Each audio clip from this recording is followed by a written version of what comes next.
আখান চুমু দিয়ে যা যা যা যা যা ছাগলের জন্য অ্যাক্সিডেন্ট কিন্তু বেশি হয়। ছোট্টবেলার থেকে খুব ইচ্ছা ছিল আর কি পুলিশের চাকরি করব। আসলে পুলিশের মাঠে দাঁড়াইছিলাম, পুলিশের জন্য অ্যাপ্লাই করছিলাম, মাঠেও দাঁড়াইছিলাম। পুলিশের চাকরি হওয়ার একটা সম্ভাবনা ছিল, সব কিছুতেই আমি টিকে গেছিলাম। বাট একটা সমস্যার কারণে বেঁধে গেছিলাম। এই যে সামনে চলে আসলো পুলিশ, দেখতে না দেখতে আমাদের মুখে তাকায়ে চোখটা ঘুরিয়ে নিল, মনে করলো যে মনে হয় কাগজপত্র নেই। পরে যখন দেখেন পিছনে লেখা আছে যশোর,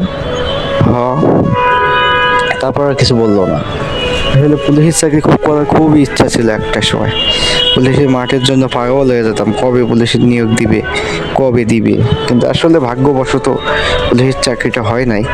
আমি মাঠে দাঁড়াইছিলাম, সব কিছুতেই টিকে গেছিলাম, লাইনে সব কিছুতেই টিকে গেছিলাম।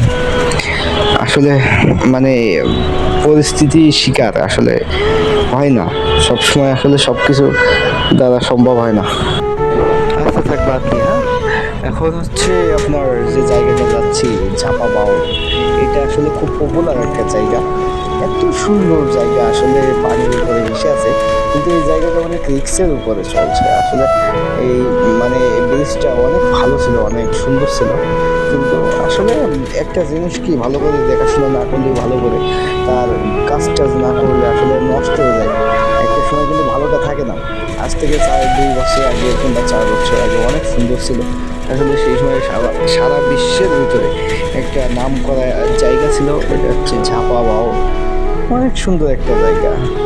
আসলে কেন যে এমনটা হলো, অনেক মানে ভালো করে দেখাশোনা না করলে তো এমনই হয়। আর ঠিক আছে যাই, এই যে কী অবস্থা দেখেন, আসলে এই অবস্থায় যদি কোনো বাইক কিংবা কোনো ভ্যান যদি নিচেই টেনে যায় তাহলে কিছু করার নেই। ওই রাস্তায় কিন্তু বাইক ভ্যান সব কিছুই কিন্তু চলাচল করে অল টাইম। এই যে আমরা টিকিট কাউন্টারে থেকে চলে আসছি। আরেকটা কথা, এখানে সুন্দর একটা মসজিদ আছে, এত সুন্দর মসজিদ মানে সে বলার কোনো ভাষা নেই, এত সুন্দর। আর অনেক লোকজন আসে এখানে, অনেক দর্শনার্থী আসে। এখন হয়তো আর আসে না, কারণ জায়গাটা অসুন্দর হয়ে গেছে, এই জন্য আসে না। এই কারণে হচ্ছে এর দায়ী হচ্ছে গ্রামবাসী। কারণ গ্রামবাসী এরা টাকা তুলে এটা নেয়, কিন্তু এটা ঠিক করে না, এর দ্বারা ইনকাম করে, কিন্তু এই জিনিসটা ঠিক করবে এটা করবে না। আগে ছিল 5 টাকা টিকিট, এখন এসে 10 টাকা 20 টাকা, সম্ভবত 20 টাকা করে টিকিট। আমি একটা জিনিস লক্ষ্য করেছি, আসলে আমার সাথে কি এমনটাই হয়, আমি যখন বাইক চালাই তখন আমার সামনে ভ্যান চলে আসে, নাহলে কোনো সাইকেল চলে আসে, নাহলে কোনো মানুষ চলে আসে, নাহলে কোনো ছাগল চলে আসে, নাহলে রাস্তায় কুত্তা চলে আসে।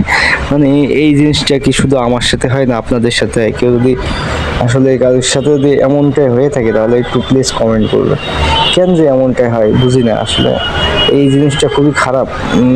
আল্লাহর রহমতে কোনো কিছু হয়নি, ইনশাল্লাহ কোনো দিন বাই চান্স বড়ো কিছু হয়নি। দোয়া করবেন সবাই যেন বড়ো কিছু না হয়। আর হচ্ছে ভিডিওটা দেখবেন, ভালো সুন্দর করে একটা লাইক দিয়ে দিবেন।